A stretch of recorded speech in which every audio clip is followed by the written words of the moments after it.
Hi everyone, నేను మీ Shalini. Welcome back to my channel Madhya Taragati ప్రయాణం. ఈరోజు మన రెసిపీలో పిల్లలకు పెద్దలకు ఎంతో ఇష్టమైన రవ్వ లడ్డు. మరి రవ్వ లడ్డును మనము ఈజీగా ఎలా తయారు చేసుకోవాలో లేట్ చేయకుండా చూసేద్దాం పదండి. రవ్వ లడ్డు తయారు చేసుకోవడానికి ముందుగా మనం స్టవ్ వెలిగించుకొని ప్యాన్ పెట్టుకోవాలి. ప్యాన్ వేడెక్కాక 3 టేబుల్ స్పూన్ల నెయ్యిని యాడ్ చేసుకోవాలి.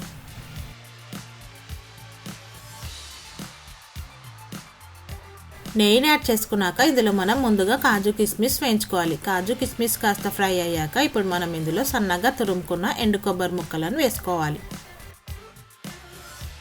ఎండు కొబ్బరి తురుమును మనము స్టవ్ సిమ్లో పెట్టుకొని పచ్చివాసన పోయే వరకు ఫ్రై చేసుకోవాలి. ఫ్రై చేసుకున్న ఎండు కొబ్బరిని మనం ఒక ప్లేట్లో తీసుకొని పక్కన పెట్టుకోవాలి. ఇప్పుడు మనం అదే ప్యాన్లో ఇంకొక కొద్దిగా నెయ్యిని యాడ్ చేసుకొని 1 కప్పు రవ్వను యాడ్ చేసుకొని ఫ్రై చేసుకోవాలి. రవ్వను యాడ్ చేసుకున్నాక స్టవ్ సిమ్లో పెట్టుకొని మనకు మంచి సువాసన వచ్చే వరకు మనము రవ్వని ఫ్రై చేసుకోవాలి. రవ్వని ఫ్రై చేసుకున్నాక ఇప్పుడు మనం అదే ప్యాన్లో 1 కప్పు షుగర్ని యాడ్ చేసుకోవాలి. షుగర్ని యాడ్ చేసుకున్నాక కొద్దిగా పాలను వేసుకొని మనం మొత్తం అంతా కలుపుకోవాలి. పాలను యాడ్ చేసుకున్నాక మనకు షుగర్ మొత్తం కరిగిపోయే వరకు మొత్తం అంతా మనం కలుపుకోవాలి. షుగర్ మొత్తం కరిగిపోయి ఒక తీగ పాకం వచ్చాక ఇప్పుడు మనం ముందుగానే ఫ్రై చేసి పెట్టుకున్న రవ్వను యాడ్ చేసుకోవాలి. రవ్వను యాడ్ చేసుకున్నాక స్టవ్ సిమ్లో పెట్టుకొని మొత్తం అంతా కలుపుకోవాలి. రవ్వ మనకు మొత్తం అంతా కలిసిపోయాక ఇప్పుడు మనం స్టవ్ ఆఫ్ చేసుకొని కాస్త చల్లారి పెట్టుకోవాలి.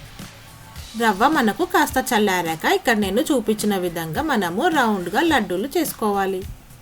రవ్వ మనకు చేయికి అడ్డుకోకుండా ఉండాలంటే కొద్దిగా నెయ్యిని అప్లై చేసుకొని మనము ఇలా రౌండ్గా లడ్డూను చేసుకోవాలి. రవ్వ మిశ్రమం కాస్త గట్టి పడినట్టయితే మనము మళ్ళీ కాసేపు స్టవ్ మీద పెట్టినట్టయితే మనకు లడ్డూలు చేసుకోవడానికి ఈజీగా ఉంటుంది. అంతే ఫ్రెండ్స్, మనకు రవ్వ లడ్డు చేసుకోవడం అయిపోయింది. చూసారు కదా ఫ్రెండ్స్, ఎంత ఈజీగా రవ్వ లడ్డు తయారైపోయిందో. మరి మీరు కూడా ఈ రెసిపీని ఒకసారి ట్రై చేసి మీకు ఎలా వచ్చిందో నా కమెంట్ సెక్షన్లో మెన్షన్ చేయండి.